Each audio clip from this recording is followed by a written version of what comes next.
Right, there we go. My mic wasn't working for some reason. I'm not sure how long that's been. So, just in case, just in case nothing was actually said in the last, what is it, 15 minutes, I'm just going to give a very, very quick run through of what I just explained. So, currently, I've made some changes to some functions to enable some slight variants on existing block types to be implemented in the game. So the most noticeable change in regards to the code is, rather than limiting our corner ranges to -1 and 0, we now have expanded that range to -1, 0 and 1. And then we'll pass that through this function where a shape is picked from that list. We'll expand it so that it's not only got more shapes to access, but also so that if basically a block isn't found, then we will trim off those top additional ones like we were originally doing and research using this function. So it's kind of like we're doing it twice, but we're getting best of both worlds. Like if we can't find something that extends vertically on one side, we might be able to instead just smooth it out by lowering it on the other. Right, so now that that is out of the way again, I was just going to revert over the shapes that I was using up here because I wanted to use a more visually interesting shape now that I've tested all of this functionality, just so that I can better test it for the types of shapes that I'm implementing. So we want an ellipsoid of some kind. I'm just going to use this one since it's probably the easiest to work with. I can never remember what way around the values go, so let me check. So we've got, okay, these are center positions and then X, Y, Z diameter. So we want to change the size of it. I'd say we scale that up by twice as much as a reasonable size. So scale it up in all directions. Make sure that we've got a big enough shape to use. Recompile the code. This may lag it out, by the way. It normally does when I use larger shapes.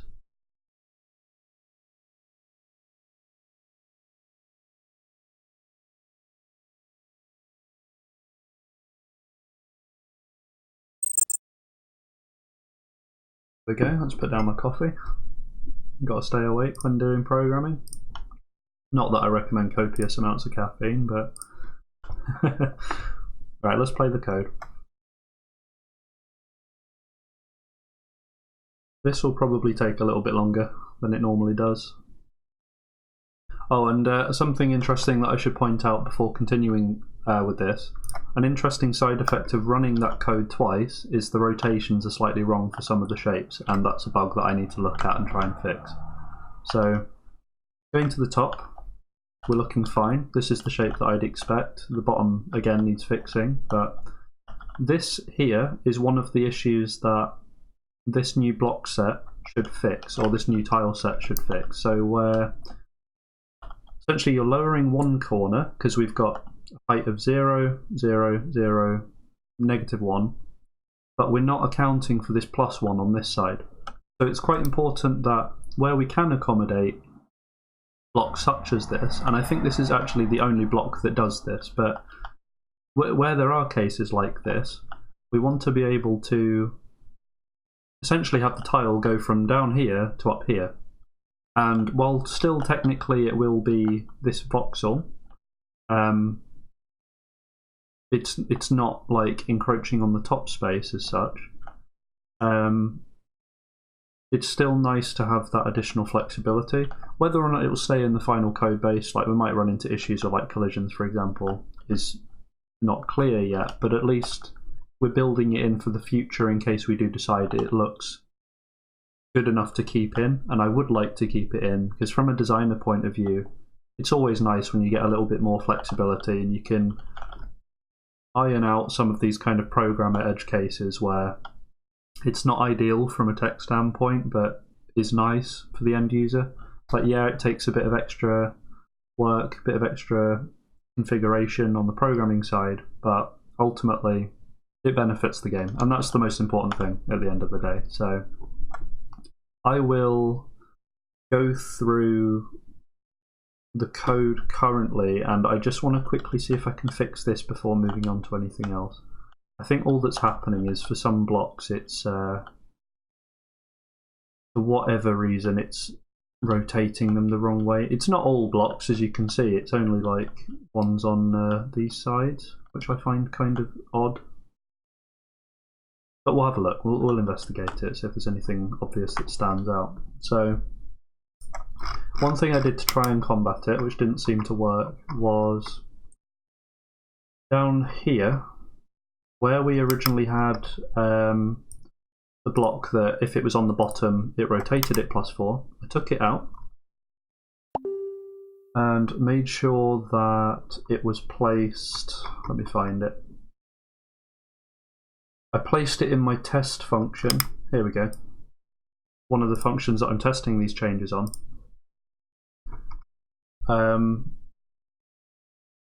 So that it's essentially only happening once, which is exactly what we need basically, but I think this has kind of caused some issues, and to be honest I'm not entirely sure why. It's hard to visualize all of the stuff that's going on currently, but I'll work through it step by step and see if I can spot anything obvious. One of the things that I did before when looking at these rotations is I edited this function here where it's update block rotation. So this happens when a block is first spawned into the scene, and it basically should just should change the orientation of the block. It's that simple. So what I'm going to do is mess around with a few of these values, see which ones affect what, and see if I can correct some of the issues that we're having. So I think my first step is just going to be to change those around, because it seems to be with only opposing blocks, like it's only 2 of the rotations that are wrong. So I'm hoping doing this will correct it, or at least some combination of it. I might have just messed up the rotations of the other blocks, we'll see. Yeah, it looks like I can just see it there. It looks like I've made something worse, or I've just not fixed it at all. So wait for it to load. Oh, actually, I don't know if I compiled it. Let's try again. Sometimes I forget. I don't know if I did that time, but doesn't hurt to be careful, I suppose. Hi Raz, how's it going?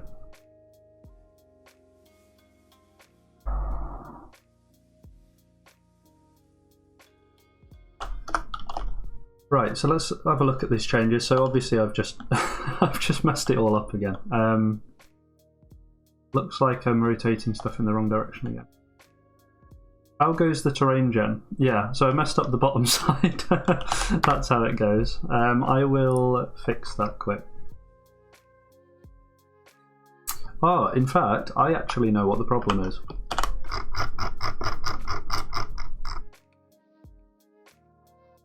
So Raz, since you weren't here a second ago, I'm just implementing some additional block types. But to do that, it means changing some of the rotational code. So the function that I was calling before, this one, I'm now calling this twice, and on the second pass it's taking all of the high-end values in this array and it's like capping them at 0. So it takes care of those weird corner blocks that I didn't have but wanted. But I know what's happening now. So if it's on the bottom, we're essentially we're reversing the rotation of these blocks, but because we're running through it twice, it's doing a double reverse, and it's actually breaking a fix that I did originally, which was this code. This was a fix to another rotational problem, but because it's happening inside of this function and it's getting called twice, we're getting issues. So what I will do, I know it's not an ideal solution and I'll probably clean this up off of camera, but for now I will place that code outside of the function call so that it only happens once. So here I believe would be the best place to put it. So these need changing to the right variables that are local to this function. But essentially we're doing the same thing.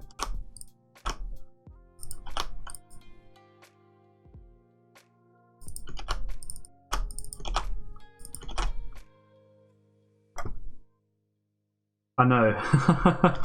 Yeah, the problem with doing stuff like this is because it's not necessarily all mathematical, it's all like relative to each other. You have to have so many unique cases and statements and assignments, and it's not the most elegant way of programming. I'm not keen on it, to be honest. I wish that I could do something a bit cleaner. I'm hoping that actually through this live stream and through YouTube somebody can suggest something a bit nicer, but this is what I've got so far. Anyway, so let's test that change.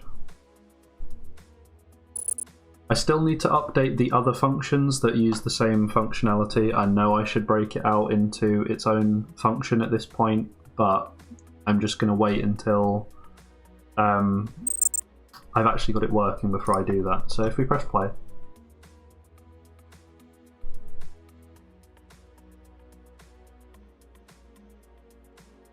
This might help. Right, that link I will... I can't really open stuff on stream, that's the issue. So hey, what's up? I'm Oh, that's a bit loud.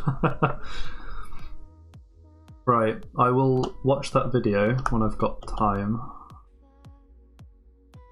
But yeah, thanks for watching. Thanks for linking something. I think I've seen a video like this before actually, but I can't remember. That seems to have fixed it though. Yeah, that's removed the bug that I just introduced today, which is great.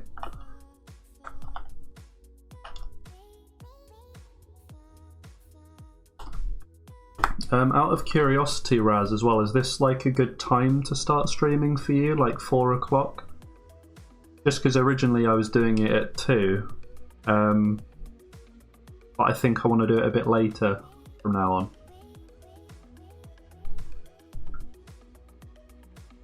You'll have to let me know if this is like a good time to start, or you'd rather it be like an hour earlier.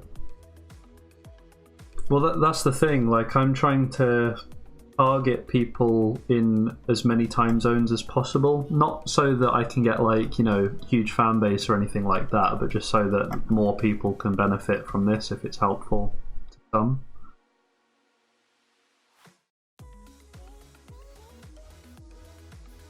Right, anyway, so fix that problem, and now we can start doing some fun stuff, which I originally wanted to start doing earlier.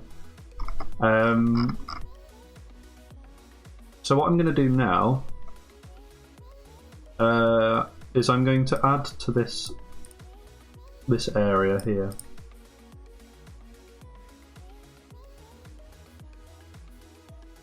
(8 to 4:30), and what time is it there now? Because it's 4:20 here. 10:20. Okay.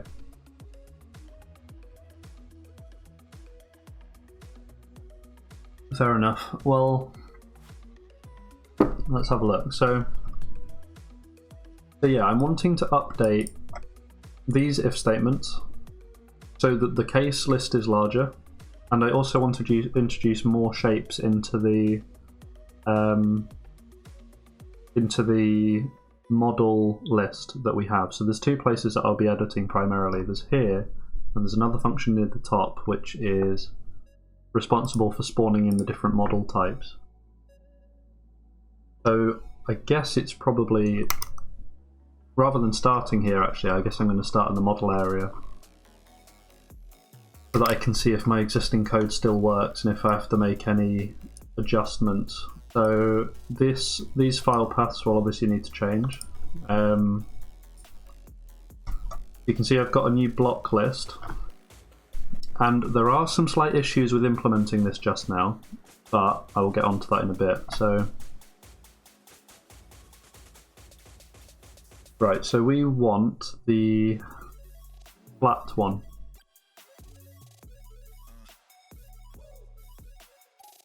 That's our starting point here. We need to copy the reference for that. Put that there. And I will just test that quick just to make sure it works. So the problem that I'm referring to in regards to this stuff is not only do I not know if the scale is right for this, but also the side panels are not implemented as part of the block. They're separate, and that's like a deliberate optimization strategy that we've decided to use, where essentially we're going to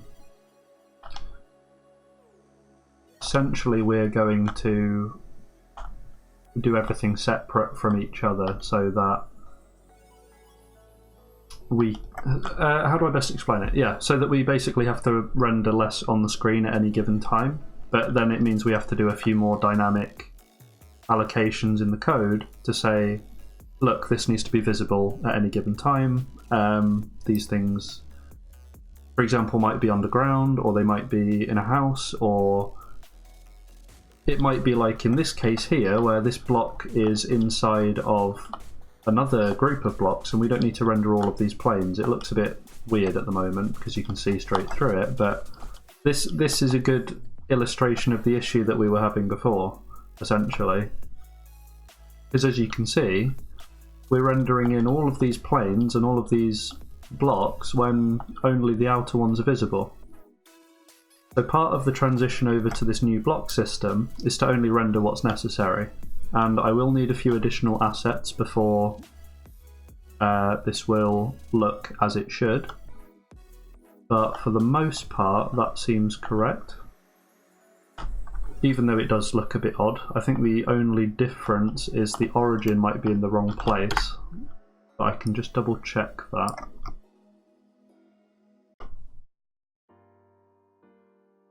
Yeah, so the origin probably shouldn't be in line. I think the origin should just be below. Because we're still treating this plane as if it's attached to a block, so the origin for this needs to be at halfway down. So I will deal with that in a bit. Raz, the video I posted basically makes a static use a dictionary with condition type as the key. To do as the value. Okay, that might be interesting. I'll have a look at that at some point. I've kind of deliberately wanted to avoid more complex stuff on the stream, just because I know it's not the most fun looking at the most cut and dry code practices, but it's definitely something that I will look at off of stream, because I try to program on my off days. So I'll probably have a look at that on, well, possibly tomorrow morning actually, if I get time. It depends on what other work I'm doing.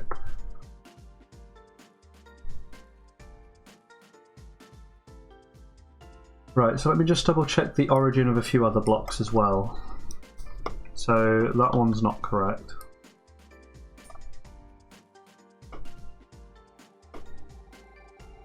And I'll compare it against this one, see if the scale's the right size.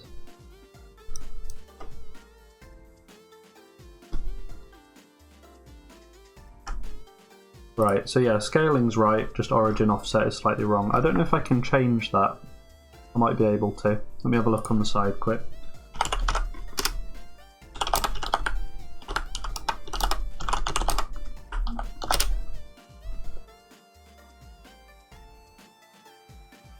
Wouldn't it be better to use an offset value in the code? So I could do, but the issue with that would be I then have to do an offset for every shape. Like say in this case where he's done the offset over here, like this could be an arbitrary amount. I have no idea what this number is offset wise. Whereas if every export is the same, the code base can treat every block in the same way, and it doesn't have to do any additional computation. It's essentially just offloading some of the processing that would have to be done at runtime into the artist's workflow, which may seem like I'm putting a bit more work on Josh's plate, the guy I'm working with, but it's kind of like necessary. Like in games development, you get every speed up you can get, and you don't want to be doing like manual things like that if you can help it, basically.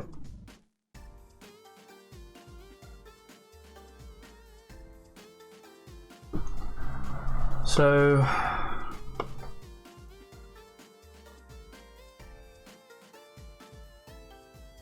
yeah, I'm just trying to think of what the best thing to do is now. So I thought these were correct, but obviously, like this one I don't even think exists. Oh no, it does, it's just over here. Again, I will get him to revisit these and I'll see if he can fix them at all. If not, that's not a problem.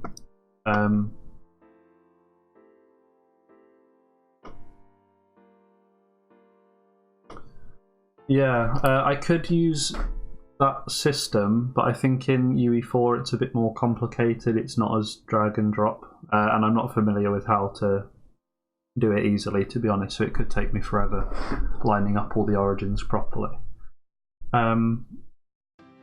What I will do instead is I will do the optimization thing that I was originally going to do for checking world boundaries and making sure that the code that we're using is not overextending into, well, outside of array bounds.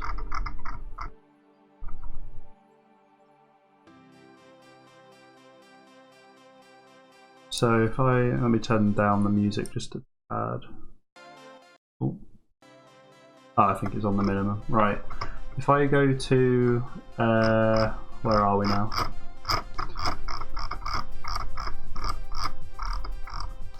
This function here. So this one is kind of awkward because I'm dealing with so many edge cases, but what I figure I can do is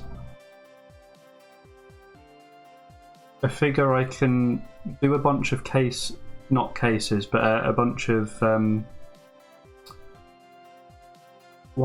ternary operators on these variables, pre-calculate them beforehand, and then plug the variable into here. So z+1, for example, can be checked to see if that falls out of scope.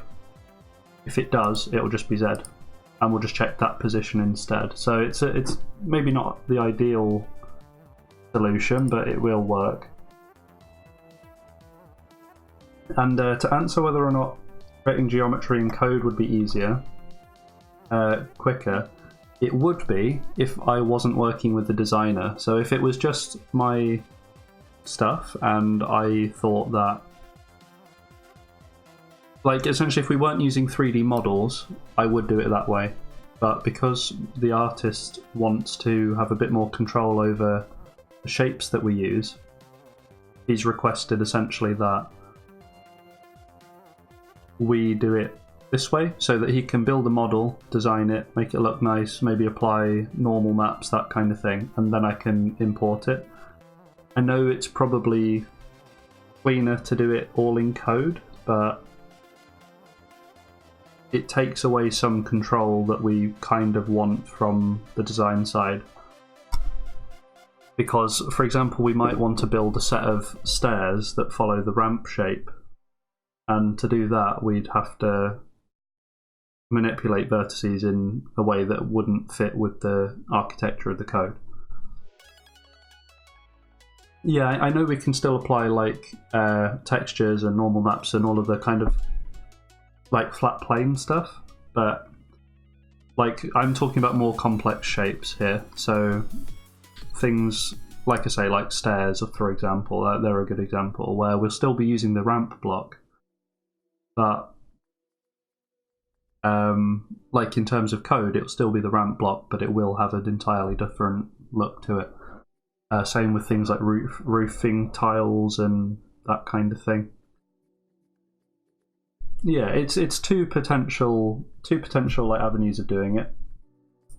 That way would be better for some projects, like, I'm not going to lie. I wish I could kind of do it to some extent, but kind of bound by the design of the project. So yeah. Anyway, so let's have a look at this. So we've got, I think, how many variable types? I think we'll need 6. We'll need a positive and negative for every axis. Because if it's neutral, then we know it's inside of the array bounds anyway. Because the block that we're checking is inside of the array bounds. So if I do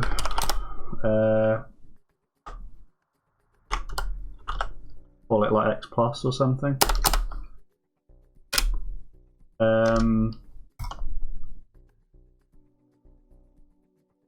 And what would it be? So if we had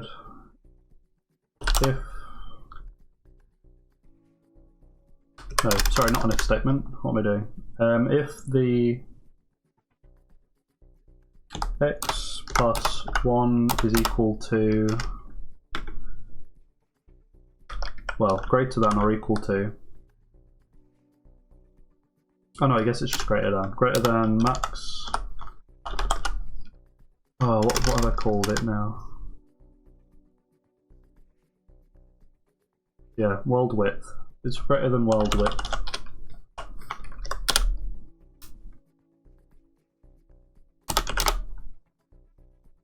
Then we want to return just x.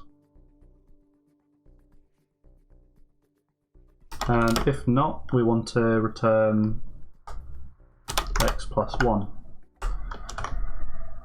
There's a lot of places in the code where I've done similar stuff to this, where it's basically just checking certain parameters are okay, and then like saying, yeah, this is fine, use this. If not, here's a fallback. I don't like repeating it so much. I think there's probably a way I could clean that up, and I'll think about it again going away on my own and programming. But if we now do x minus, same thing, but in the negative direction. This time we want to see if it's less than 0.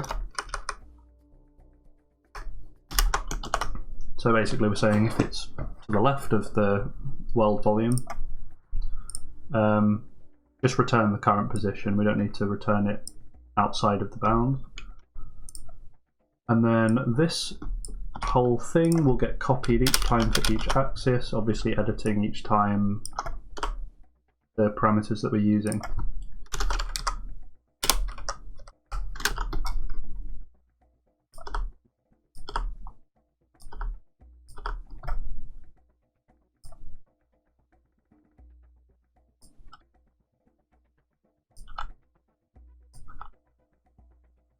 Yeah, just bear with me.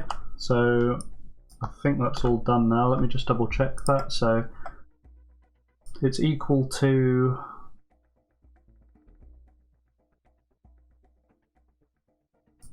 so yeah, if it's outside of the bounds, it's equal to just x. If not, we're okay with it, we add 1. If x minus 1 is outside of the bounds again, we leave it as default. If not, it's okay. So yeah, that seems fine. I think I've got all the right parameter names now. And now it's just a process of essentially going through each one of these conditions and replacing the definitions that we've already got here. And actually this has an unintended benefit of optimizing the code slightly if it isn't already done by the compiler. Sometimes the compiler will spot stuff like this and do it for you, but because we are pre-processing our additions and minusing, we're only doing it once rather than doing it every single time. Probably a minor difference. I don't even know if overall it will give a performance benefit, but we'll see. Well, I guess actually we won't see because it's not something that's easily measurable. But yeah, let's find every instance of plus.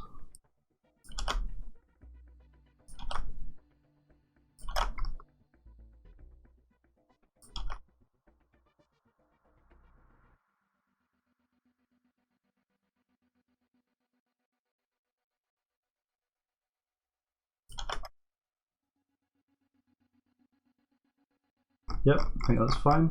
Same with minus. I think, yeah, there's a few up the top here.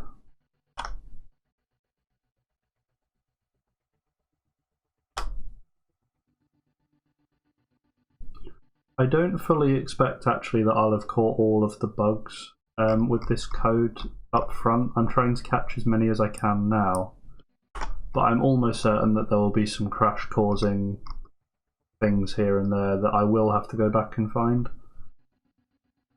And I'm sure that that will happen as well when I'm refactoring, because I don't intend to leave this code as is. I know that some of it isn't the most elegant in the world. Some of it's also probably easily break upable into like various different functions and maybe some templated stuff. And if any of those watching like on Twitch or YouTube don't know, like templating is just being able to carry out the same function but on a variety of data types. So there may be some instances where that actually might be useful. You know, like voxel data, for example, might be able to be templated in a generic way or something like that. I'm not sure yet. Or like some operations that I can carry out on voxels, for example. So again, for y minus,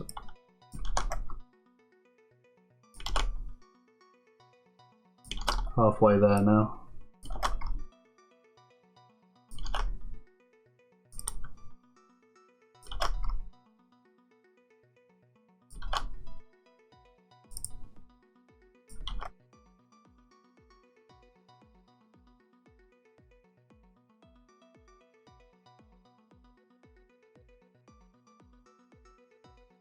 And I've just noticed I've missed a few down here.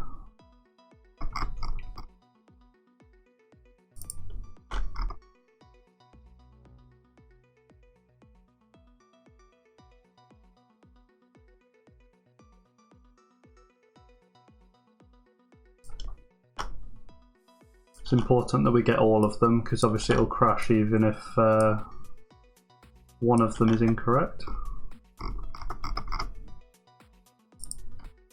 Simply because it doesn't matter what axis you're butting up against, you need safety features on all of them.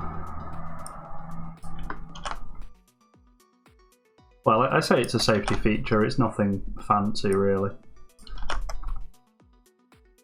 It's quite basic, to be honest.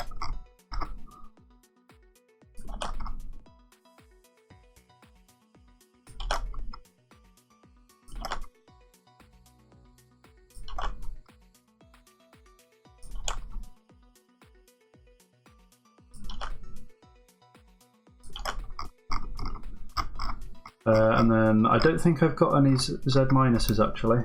Oh, I missed a plus there. So I'll just do a quick scan through, but I think I'm pretty much there in terms of eradicating all of the issues that I may have had before.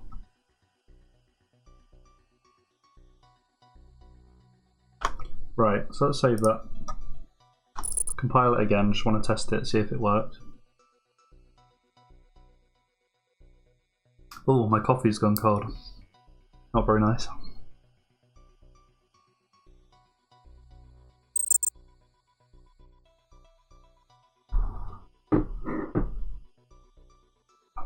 Alright, let's play it.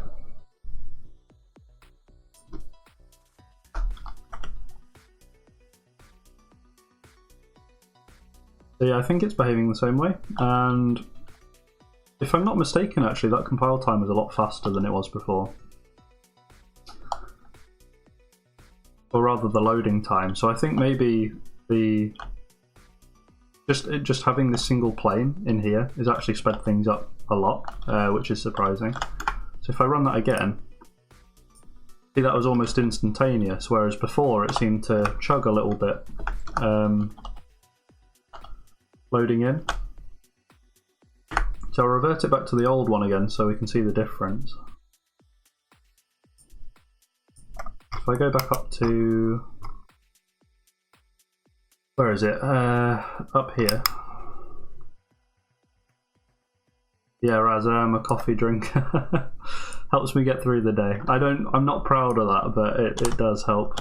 occasionally.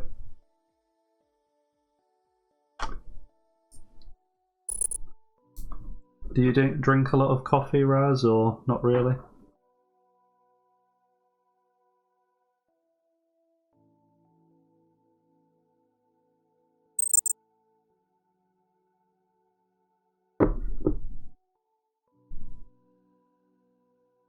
That's true, yeah.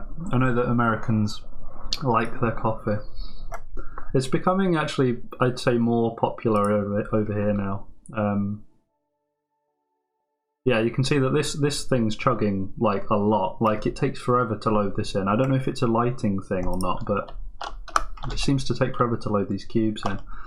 So that performance gain in and of itself is huge.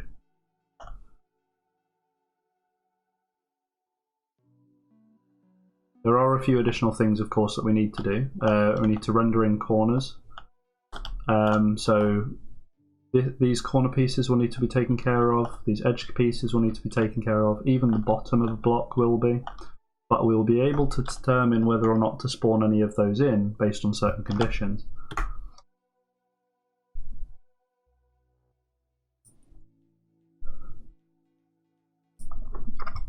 So where to go with this next? I will need to get block fixes. It always seems like a bit of an issue actually when I go to do a live stream where like I'm waiting on an asset. So let me think. We've got most of the features in now I wanted, with the exception of the face optimization stuff. That still needs doing, and the render culling. The only other feature that is left, I think, is loading and saving, so I could look at maybe doing that.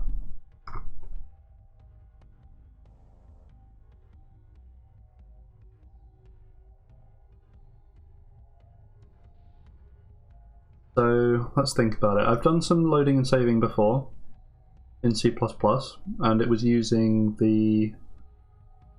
Oh, I can't remember what it was called now. It was the... Pretty sure it was part of the IO, just like input-output library. The like streaming library, whatever that's called. And so if I revisit that, I'll bring it up on one side.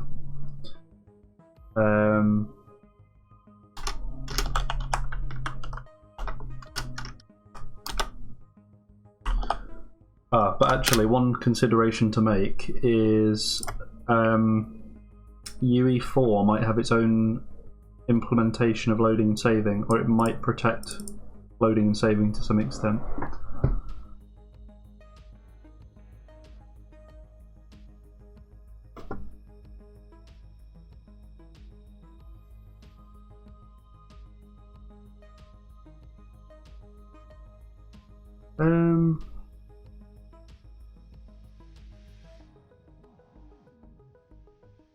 I guess I'll just use the existing implementation that I've used before. If it doesn't work, I will do something else, but it's always worth trying.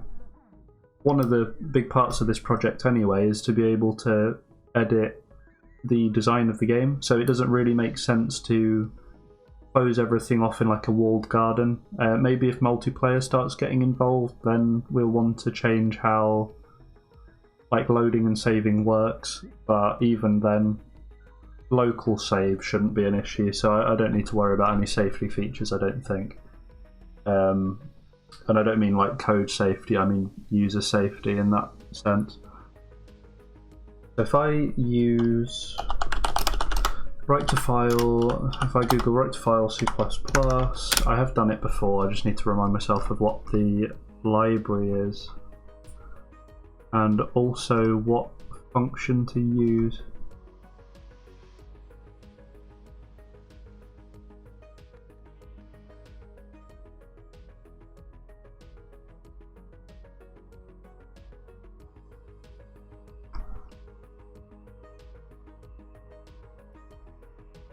Right, so if I copy these two libraries in, go up to my definitions here, got the input-output stream library, and fstream. I think I think that's file stream. Yeah, so IOStream just allows me to manipulate like data essentially, and the fstream gives me some file specific operations where I can basically put this data into it essentially. I think that's how it works. I'm not entirely certain, so don't take my word for it. I'd look it up yourself if you're interested.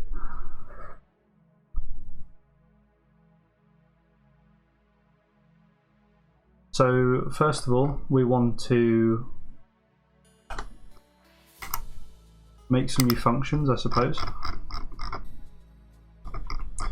I will put them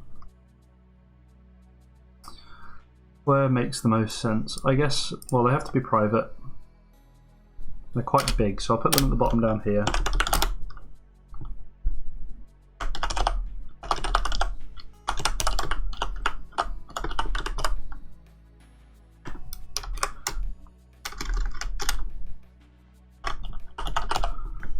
Call it save world state. And I'll leave it like that for now. There may be some parameters I need to pass in at a later date, but I can't think of any off the top of my head, since it should just be a straight up file overwriting function. So we've created that definition now.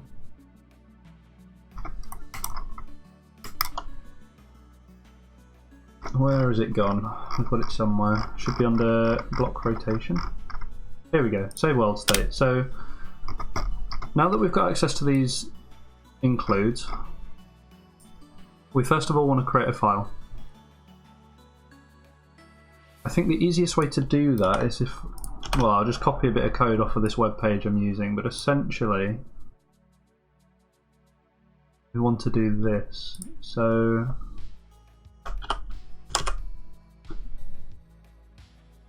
no.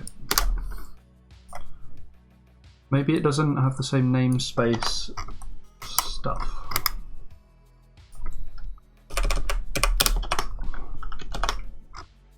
That should work now. Yeah, so let's say... Oh, sorry, we need to create the file first, don't we? The variable, sorry. So let's say it's Voxel save file. And it's of type OFStream.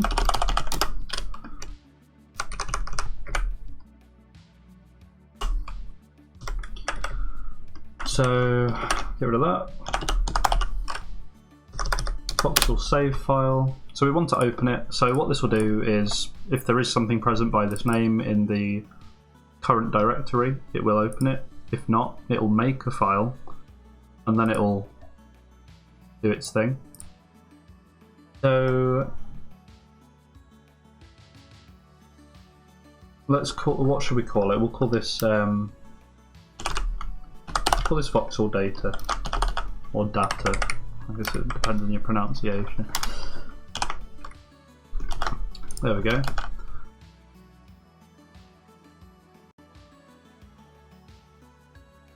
And I need to find a way to read in a bunch of data through a for loop, I would have thought. So we'll copy one of the existing for loop setups that we've got.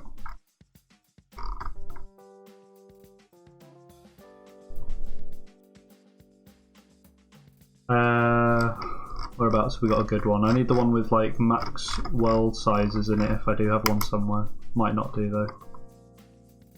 No.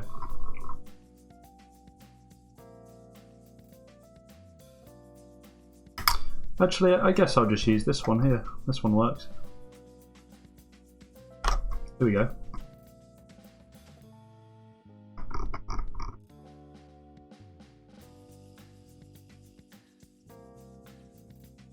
Where am I? I'm losing myself already. Here we go. There we go. Nearly got lost there in my own code for a second. So we'll get rid of this because we don't need it. We also need an additional 4, so we want to go through every layer and not just one. Change those to Z.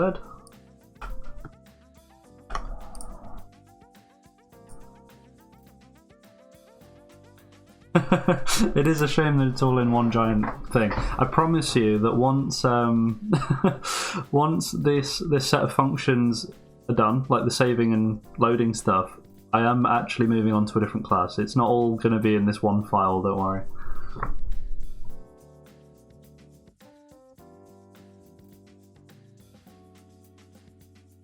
Right, so I can't remember the exact thing that I need. I think it's append. So I want to be basically appending to this file. I don't actually want to just overwrite it every time. Yeah, don't worry, I will refactor everything.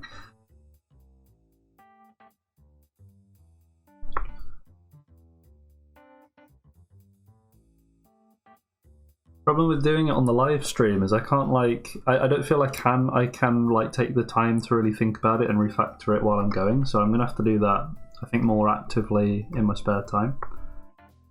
But I will do it, don't worry. Not just one of those like software things where you say you're gonna refactor something and you never get around to it. Like, I actually will try my best to refactor it, because I will have to use this code base a lot and I don't want it to be a pain in the ass to use.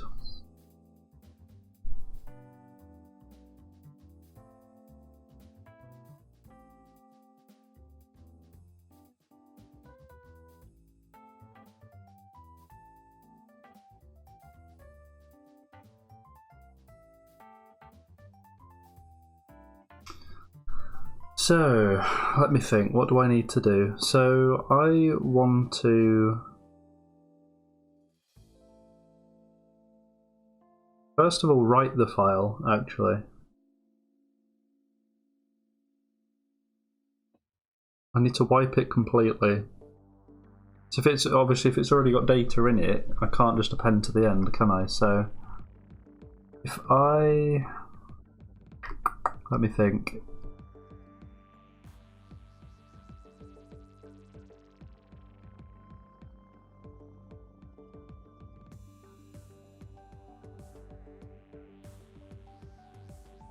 Oh, the 5,000 lines in a single file, that sounds horrendous.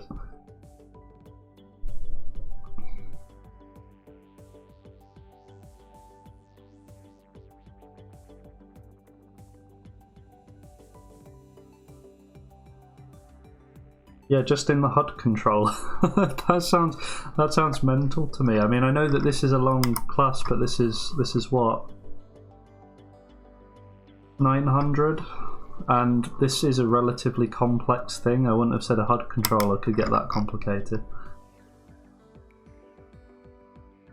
You'd at least delegate it to separate classes, surely.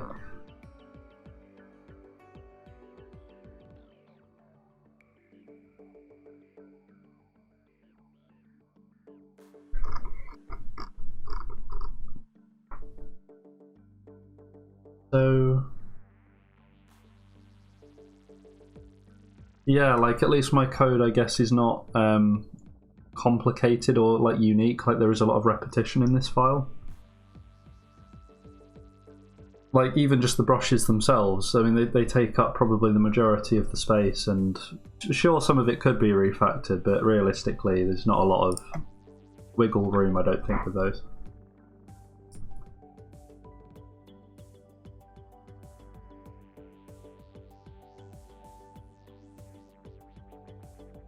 I don't know if I can set the flag of something on the fly. I might be able to, because my current thinking is what I do is first set the flag to I think there's a way to do it where it just overwrites it. I can't remember what flag it is though. In fact, I can just show you this resource. It's nothing like fancy. So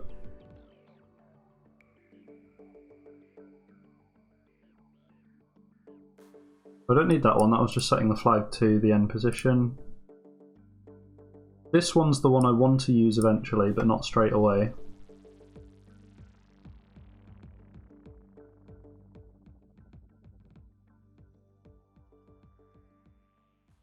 I don't think that's quite what I want either.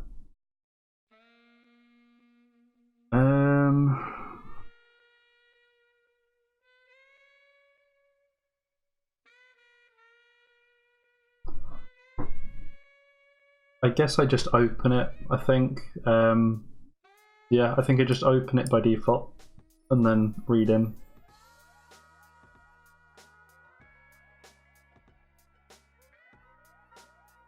Yeah, I think I just pass data into it. So if I do it that way, I'll get rid of the append flag. And for now, I will say this is just a test. So Voxel save file. Let's just see if I can just overwrite it by simply doing something like hello repeatedly. This is probably going to look horrendous in the file, but oh well. Oh, in fact, no. I'll put some kind of number in there. I'll put like a. Oh, I don't know. I'll put. Can I do it? How do I do it again? It's int to. Oh. Or is there an int to string?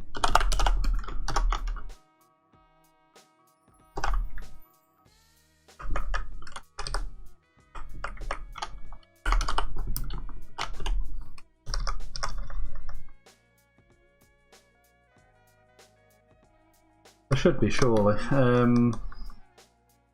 might be in the UE4 library, actually. They sometimes have stuff like this.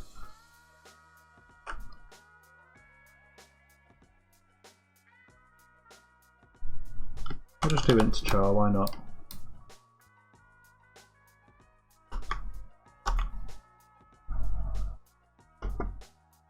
What's that thing you've got there? Save game.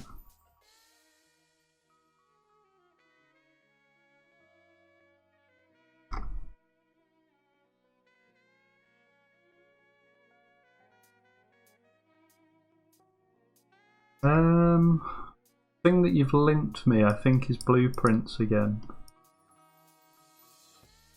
I really do wish the documentation was more useful. I know I keep on saying this, but sometimes it's not exactly the most obvious thing in the world.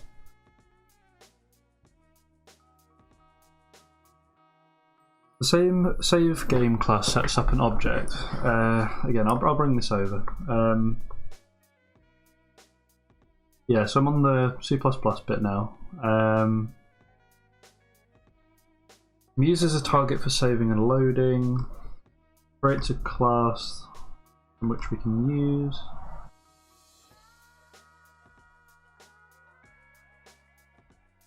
The only issue with this is I don't know if we can dynamically create new data. Like, I'm not sure if you have to have a variable in mind. Like with this, it's saying score.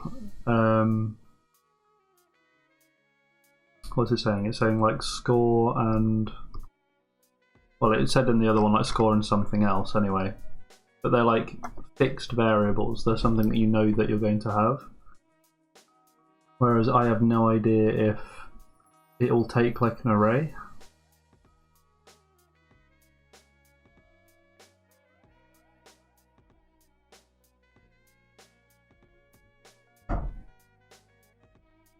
Yeah, because this is like a struct in a sense, I think. It might work, but my arrays could be different sizes.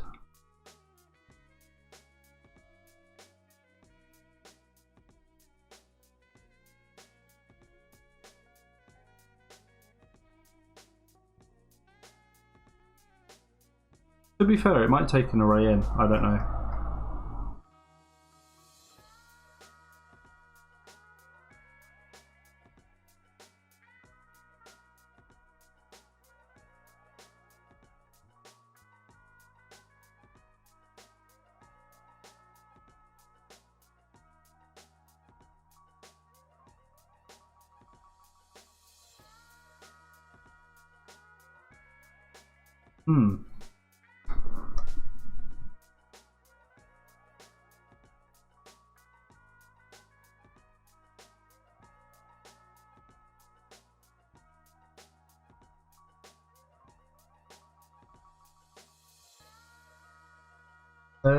So this is simply just inheriting from something called usave.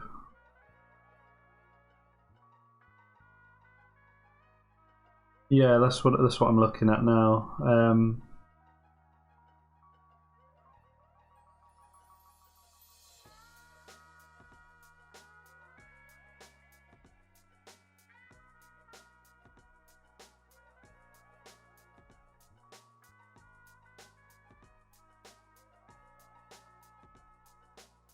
Yeah. I don't think I will use that. I mean, it's interesting to know that it exists, but because I want things to be edited in a text file anyway, I kind of want to use this implementation. There's probably a better way to do it, to be honest. I wish like libraries were a bit less awkward.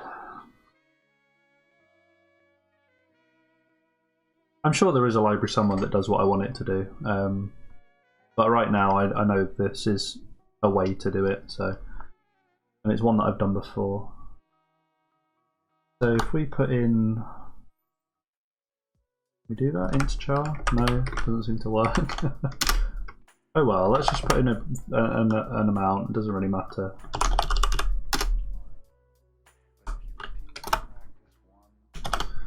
There we go.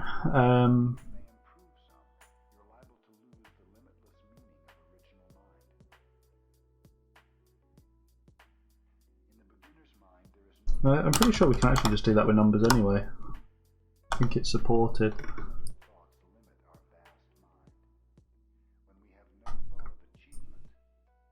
Yeah, it seems to be. Yeah, I'll just put the number straight in then. So I'm kind of curious to see what position it's at. So I want to see if it's like writing the variables twice if I do it this way instead of appending it to the file. Because what I'll do is first wipe it, so I'll open it, overwrite it using this if it's possible by just inputting something blank, and then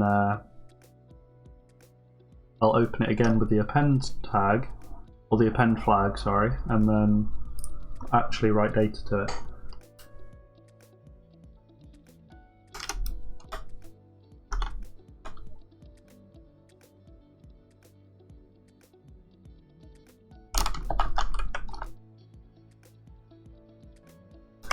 It's just a bit awkward to do all the formatting for this.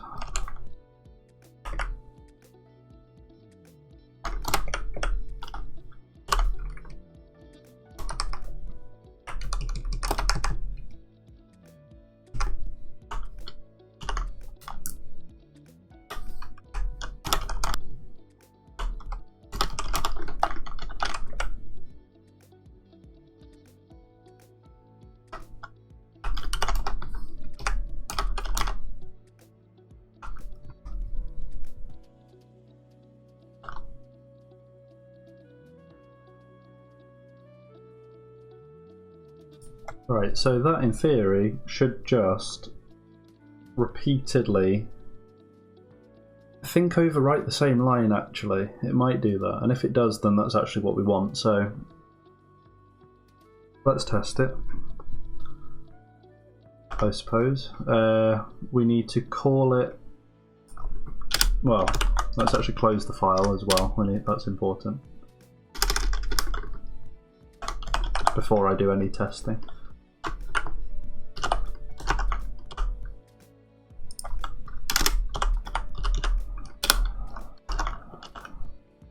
Don't think that needs any special parameters or anything, not that I'm aware of, so save that. I want to call this somewhere. I actually don't know where it will do the default save directory to.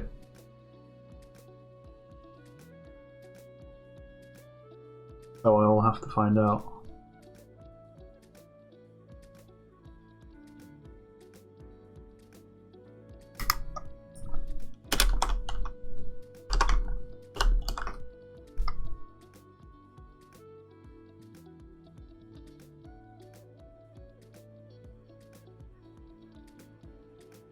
So if I run that, in theory it should make a file. There shouldn't be any problems with it. I'm sure there will be, but we'll see.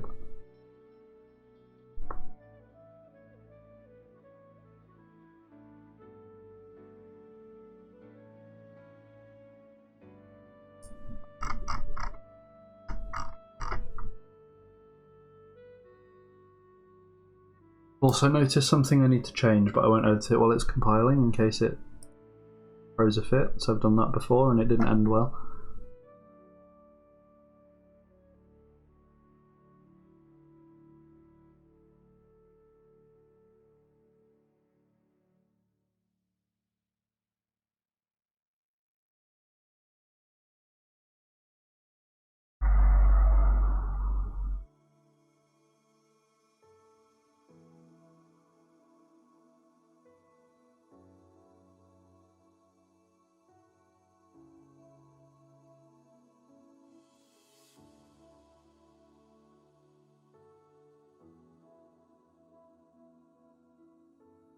I don't think I made that many changes. I don't know why it's taking so long.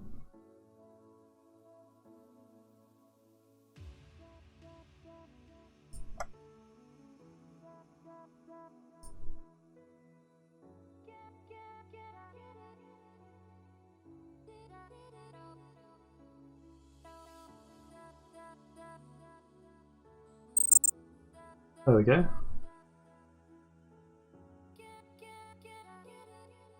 This may crash. I'm fully aware that this may crash.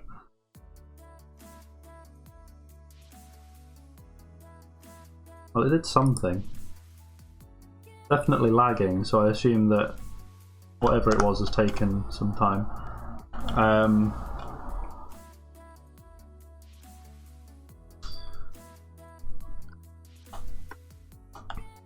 Well, I don't even know why I'm looking at the shape, it's not important. I need to find out now whether it's saved that file to.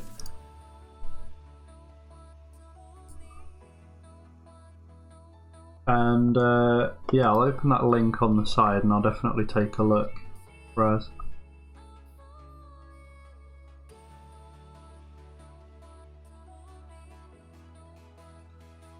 So, where would it save? I guess it would be in like the source binaries and all that jazz. Oh, this song's a bit intense. Let's skip it, there we go. It's supposed to be the chill section, not the dubstep section. I can't for the life of me remember where it used to save them. Possibly in binaries. What did I call it? It was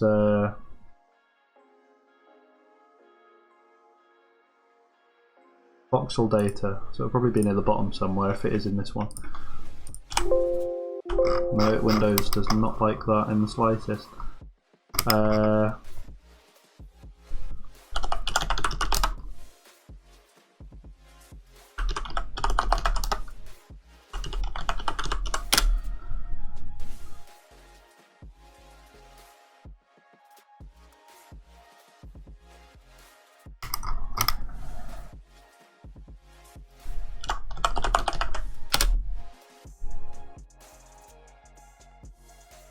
RPG prototype, yeah.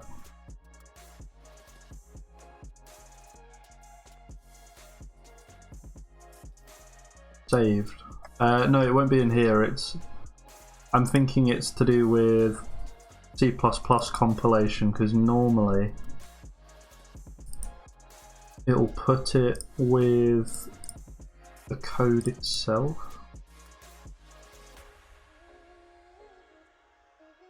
Hang on, I'll look at the documentation quick. I just can't remember exactly where it goes.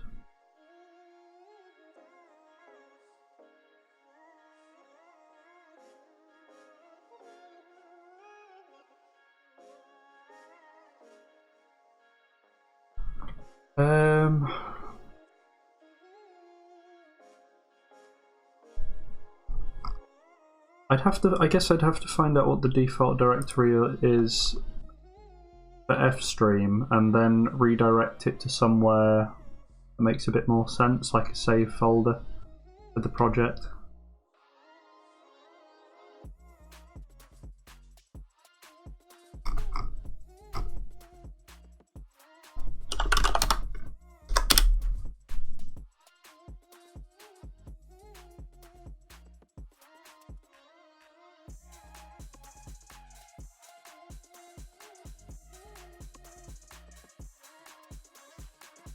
so it says the current working directory, so I would assume that that was in source.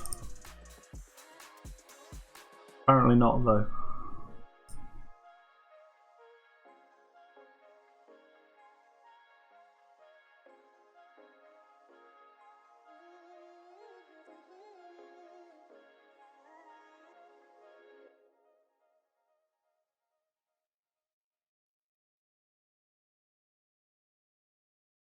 In fact, I'll just search for it.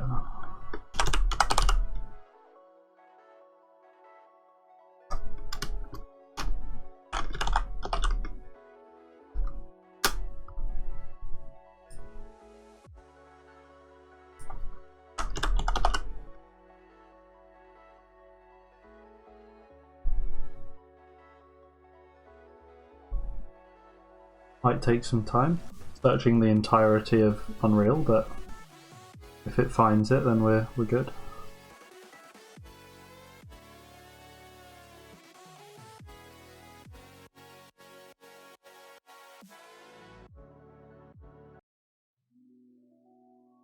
I don't know what it's with some of the music on the chill station. It's like not chill in the slightest. It's really intense.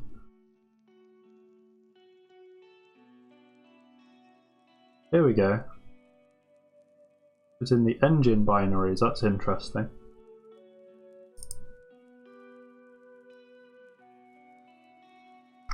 Right, so that just added to the file repeatedly.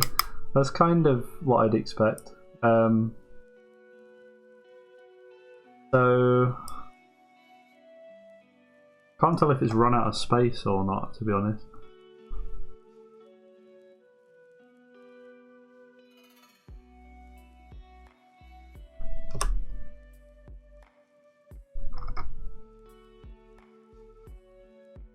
Right, so where does it end? Here, right, so yeah, that seems like it's done what it should do. But interestingly enough, I reckon this'll not overwrite it.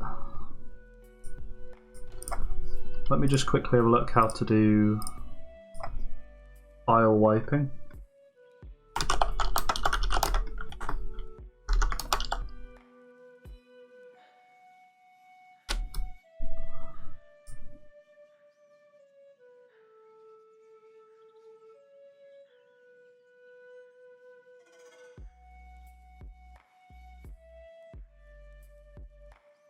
Okay, so apparently opening the file with the truncate option does actually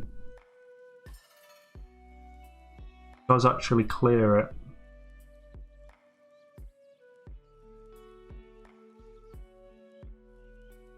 I mean, I guess that makes sense. It's just the description on this other page I was using was a bit vague. Like, I wasn't sure if it actually cleared everything or not. But let's try that.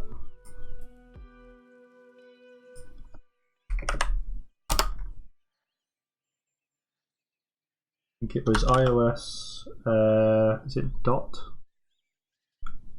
I believe. No, there we go. Double colon. Trunk.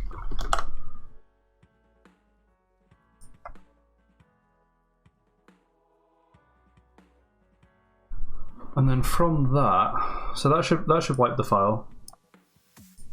And then we're going through every block position. And now, I guess we can actually do some overwriting and see if that works. If I run this actually, I just want to double check that it even writes anything at all with the truncate flag. So we may have to change the flag instead.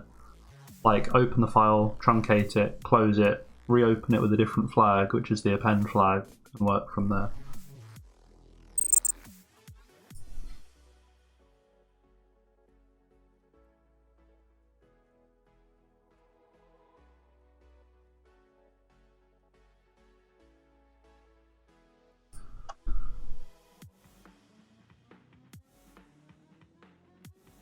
I shouldn't have closed that folder.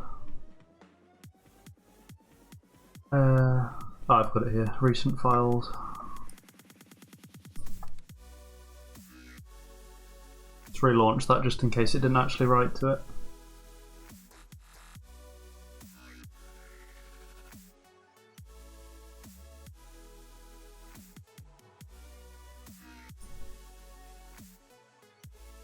Right, so this should have now overwritten all the old content, I would hope. So we'll see if there's any duplicates. So if we scroll down,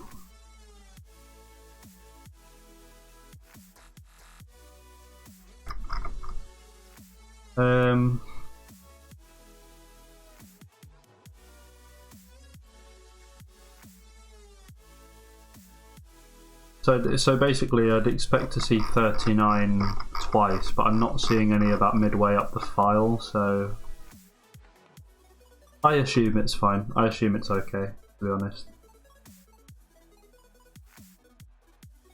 Nothing obvious stands out, really. At least it's actually writing to the file anyway. Which is what we want, I suppose, at the end of the day. So now on to actually saving some data. So the way that we want to write over this is, I guess we just need to store all of the relevant data separated by some kind of comma. We do a comma separated list for the data itself, and then separate out each individual voxel maybe with like a semicolon or something. That would probably make the most sense. So we don't actually need to have this text in here really, other than just to separate it out a bit. Why not JSON? I guess because I don't really need to. Like, to do it as a JSON format. Let me have a look at the format for that. Oh, I see what you mean. So I could do. I feel like I'd be saving more than I actually need to with that. Just because I want this to be quick, so I don't want to be iterating over thousands of characters. I know, like, as far as a loading and saving feature goes, it probably doesn't matter too much, but like JSON would be good if you were working on I think working on something that's working with a bit less data, or if you were doing like a program as opposed to a game. It's a good idea though. I might use it later if like customizability becomes an issue.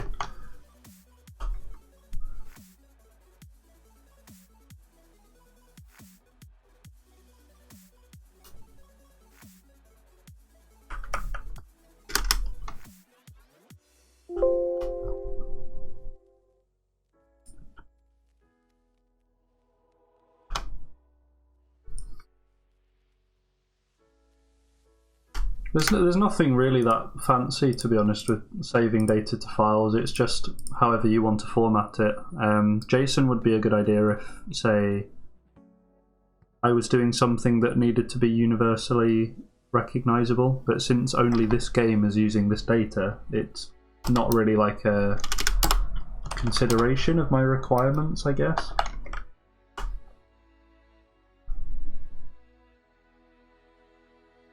So let's evaluate what data I actually need. So the most obvious stuff is shape, material, rotation, and I think that's pretty much it, to be honest. So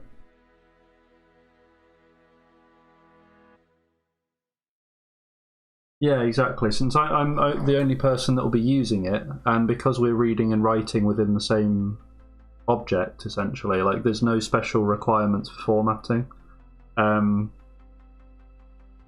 I'd probably do it if I was more concerned with people being able to read it maybe a little bit better. I probably should, in the long run, convert it over to that system, but just to get something working for now, I'm not too concerned.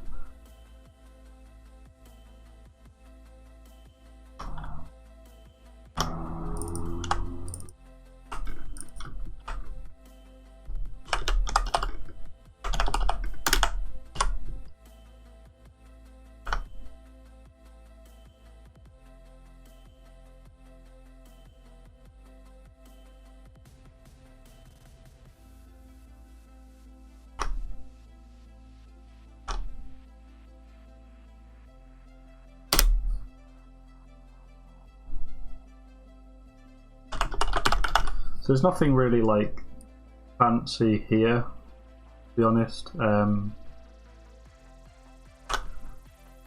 Just simply saving all the variables separated by commas, and then when it gets to the end of a line, it'll insert semicolon.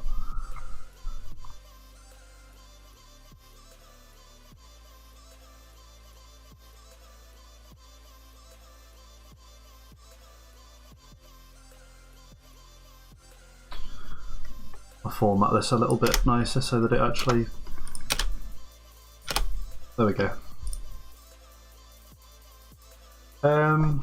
What else? So we've got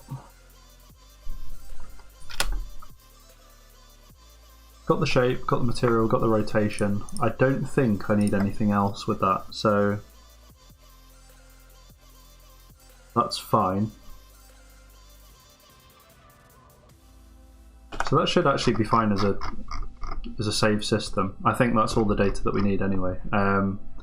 If I now go to my definitions again, rather than just saving, we want load.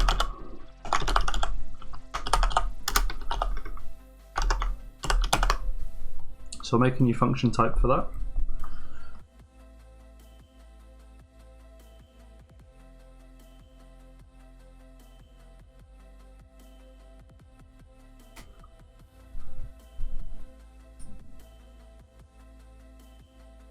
There we go, got it down here.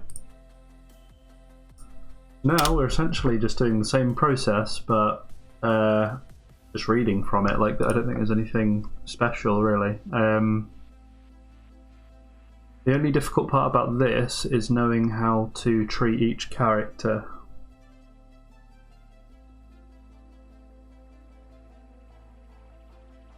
But that's like a kind of simple matter of just iterating through a string, basically.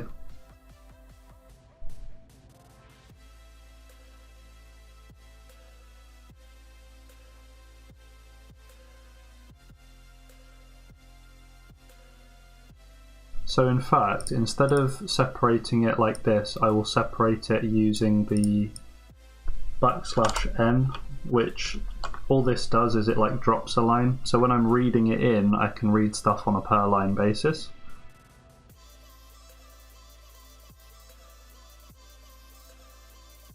So with this stuff, if I copy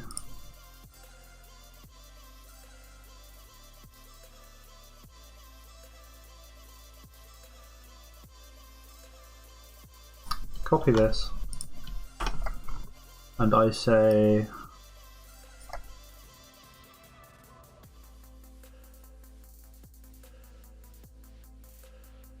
and actually, in fact, I'll do it for each data type. Like, I'll just drop a line for each data type. There's really no reason why I can't. I don't even think it takes up any more memory, because all we're doing is introducing a different character instead. No worries, man. Have fun eating chicken.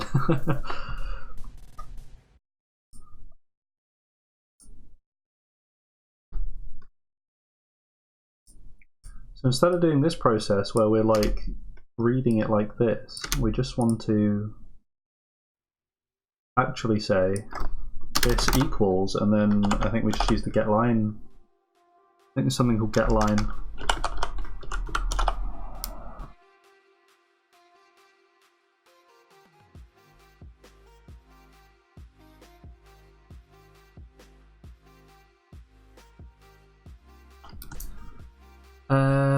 How is it used? So we need a string.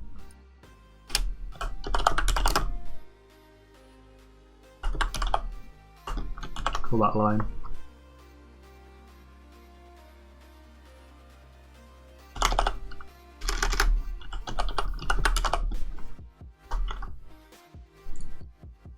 Why has that not been recognised?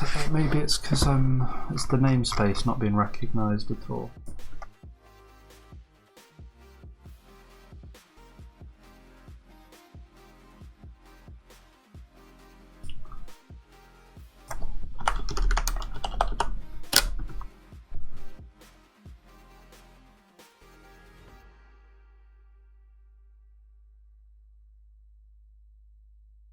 Because that should be a recognized function, I think. Because I'm pretty sure it's in IOStream. So I can try manually declaring the namespace. That might help. That recognized. There's no member get line. It does, I think. Oh, maybe I need to include the string header. I'll try it now.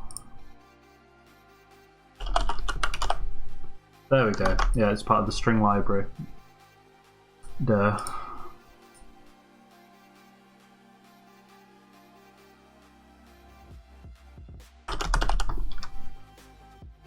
So we're getting the line from the Voxel save file, and we're assigning it to the line variable.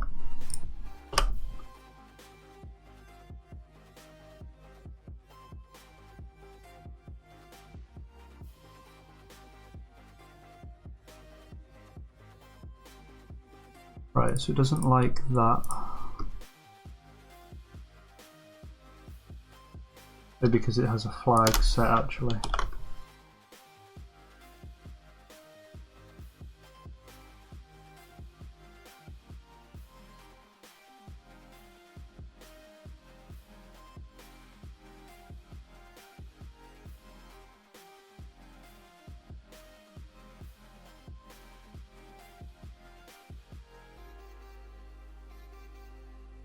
Right, so I'm not sure why this isn't taking the right overload. I think either I'm using the wrong... Oh, it's because I'm using output stream. What I need to be using is input stream. Right, of course. Yeah, it only takes input stream type in to get line. So, because we're reading from it this time, we're opening it under this data type and we're saying we want to get the line of this, and then each variable is equal to the line that we get, essentially. We copy this multiple times. And then for each one we have that stuff and that. Copy this. So essentially each time we're just getting the line and making this equal to it, but we do need to convert it to the number. We're currently reading in a string and it doesn't recognize that. So, put that down there.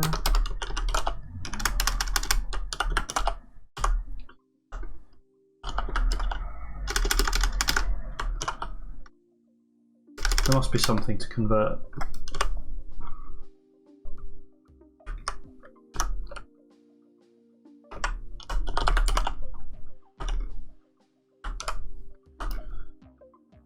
Is there something to do with ints?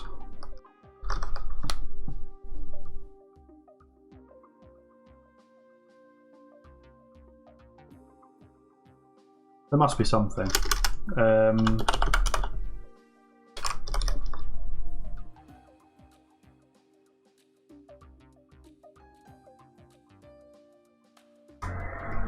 me have a look quick. I'll look it up on the side.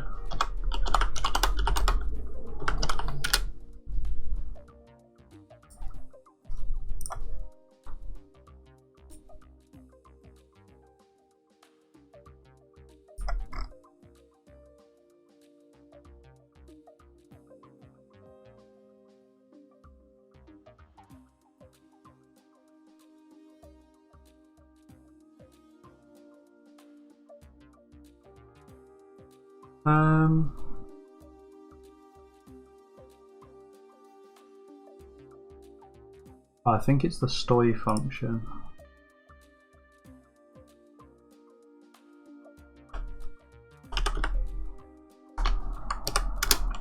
I've used this before, I just forgot what the function name was. Because, like, to give you an overview of a project that I've worked on separately, we had to like make a mock-up. It's almost like a Steam library, but in like command line. It was a really weird assignment. It was quite fun, don't get me wrong, but it was kind of odd. And we were like reading in stuff like game information, like whether or not it had a certain rating or not, and we had to convert a lot between strings and ints, and this is one of the functions that I used. It's weird how it doesn't follow the same naming convention as everything else, but oh well, it's working now. So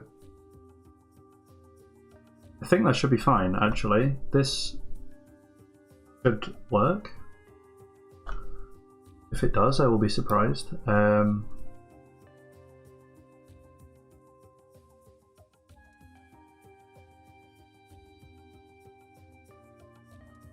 But actually, I'm not supposed to be doing it like this, just because I need to use the change block function.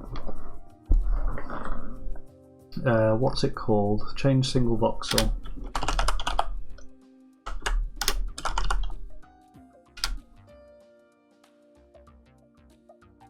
And then what does it need? So it needs a XYZ, which we have access to.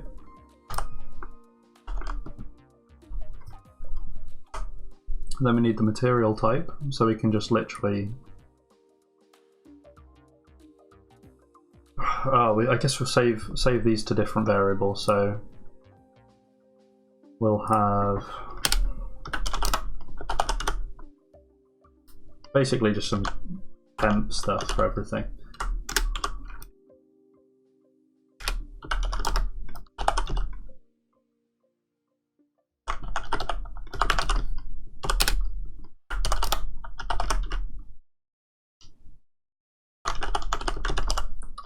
Temp rotation, there we go. And then we will make use of each of these.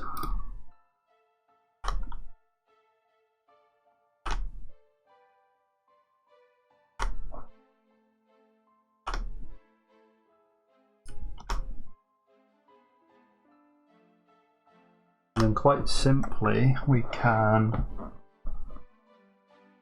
put each one in.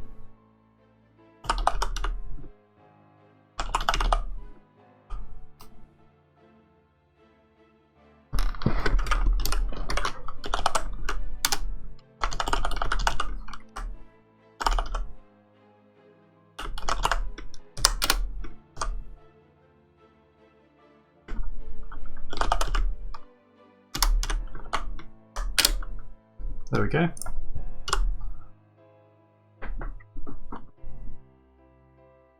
Oh, and one thing we need to do is turn the smoothing flag to false as well. But actually, I'm going to take a quick break. I will do that, but I'll do that in just a minute. I won't be long.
Hello? There we go, I'm back.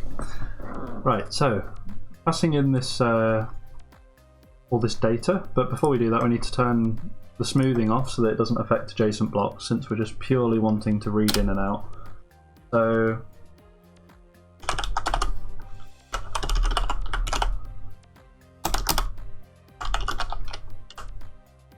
and then we can re-enable it again afterwards, I suppose. Set it to its normal state.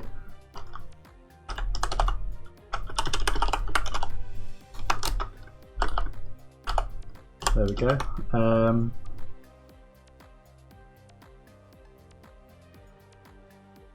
I think that's everything. What I'll do is I'll run this through so that it saves some data quick. So, because we just want to just save the world state for now in the format that I've made. And then, once it's saved that data to the file and I've checked it and made sure that it looks like it's in the right format, we'll try reading out and we'll see if it actually loads the game state up properly. So if I minimize that, give it a compile, just double check everything.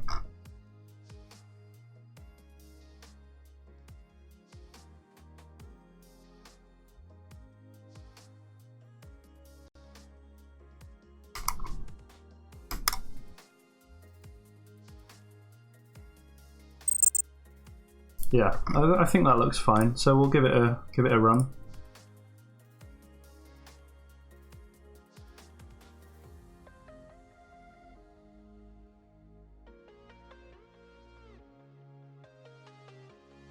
So once it's loaded in, we should see basically the normal stuff. There shouldn't be anything that's changed. It might take a while since it's now saving in a new format and it has the old blocks in it. And we had a crash. Right, what was it? Line 212. Oh, it might have just been a memory leak. I'll restart it. It's not the best thing you want to see, like whenever you're testing something slightly risky. I was really hoping it'd work that time as well. To be fair, I've run this code once already, so I know it's not broken. It just does this sometimes.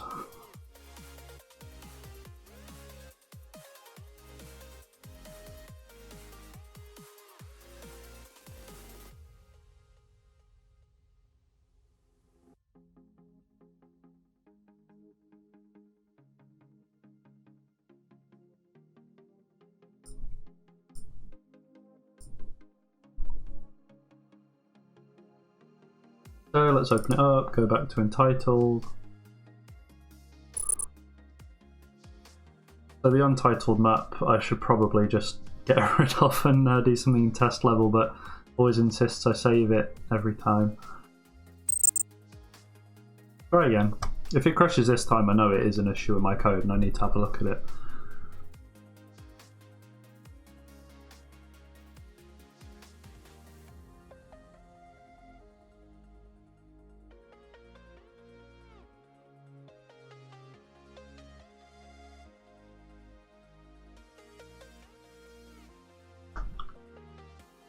So that seems to have worked.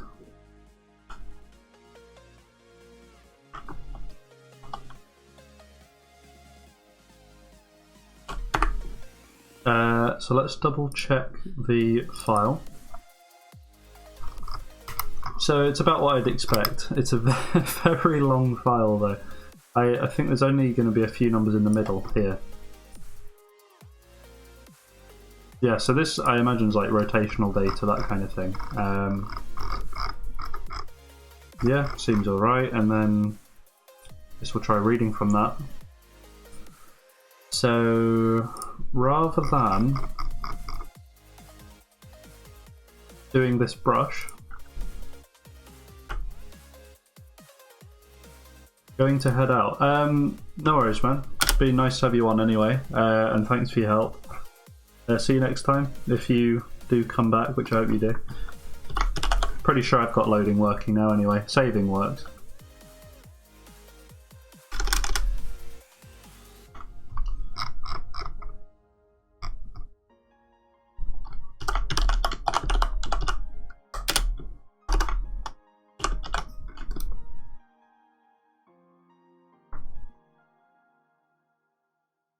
So if we go back to compile this.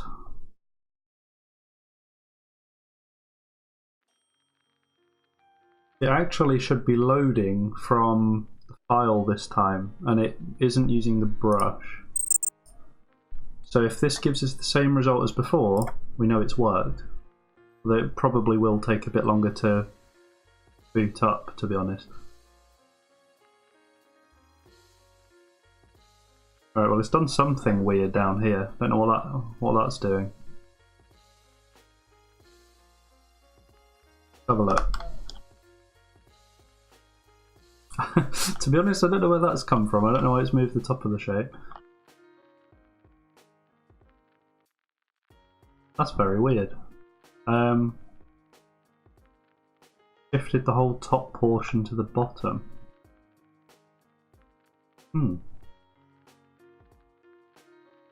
That's really bizarre. Now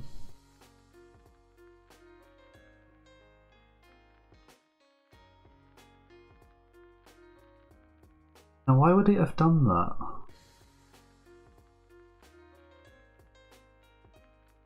That's an odd thing.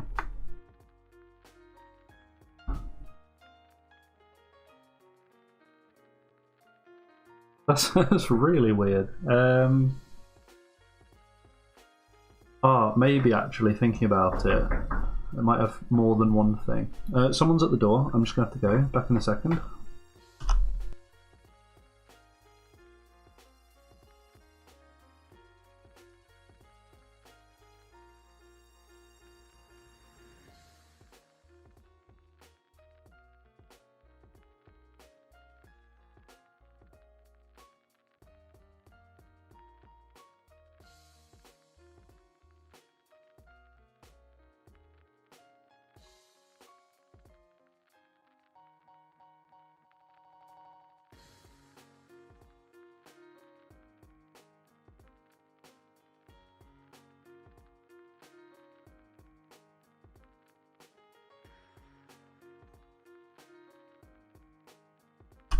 There we go, I've returned.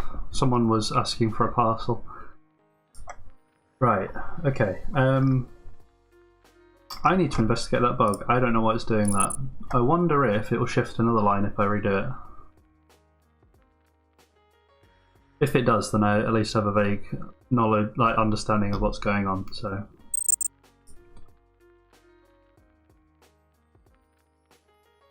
Wonder if it like shifts it every run through or it just saved weirdly the first time.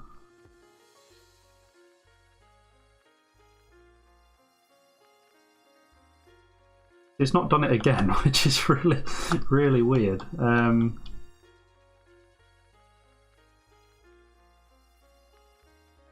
That is the most confusing thing ever.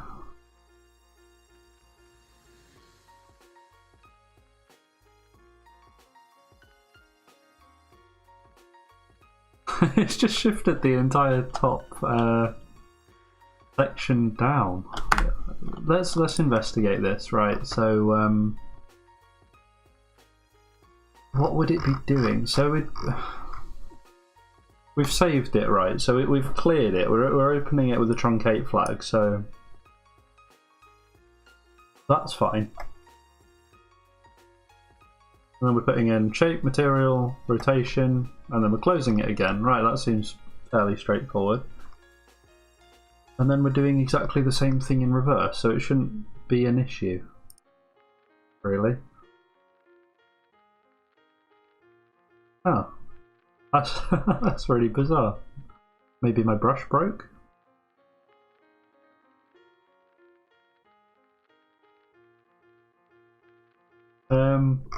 I'm not sure actually, but like I'd say we've got quite a lot done today. So what I'll do is I'll leave it there. I do also want to apologise for not streaming on Tuesday and not being as consistent. I'm testing some different timings and I had a personal issue on Tuesday. So before I go, like what I'll do is just explain hopefully how the schedule is going to work from now on. I want the live stream to be a bit more in the evening so that people in like America, for example, have the time to come on, whether they're at work or at home or whatever, rather than starting the stream at a weird time, which I think originally would have been about 8 o'clock in the US. I know that my target demographic isn't just the US, but still, like it's a large group of people that I still kind of want to try and appeal to. My main areas of focus are obviously the UK being one of them, and Europe. So I think once the audience grows a little bit, I'll maybe think about swapping it around again and see what good results I can get from that viewership wise. But for now, I've shifted it by 2 hours later so that it's at more of a better time for everybody, I think, because most people get back from school at, 3:30 in the UK. Same with college. And also work-wise, I think either if you're working an evening shift, you'd probably want something on in the background, so it makes sense to watch my stream. Or you've just got back from work around 5-ish, 6-ish. So I want that coverage, I suppose. But anyway, thanks for watching again. I know that today has not been the most exciting thing in the world, but we have made some progress. I will try and get the origins fixed for the shapes before next stream, and then we'll work on implementing the new shape system. And hopefully some render culling as well, once I fix some other issues with refactoring and all that in my spare time, if I get time to do it tomorrow. So thanks a lot, and I'll see you next time.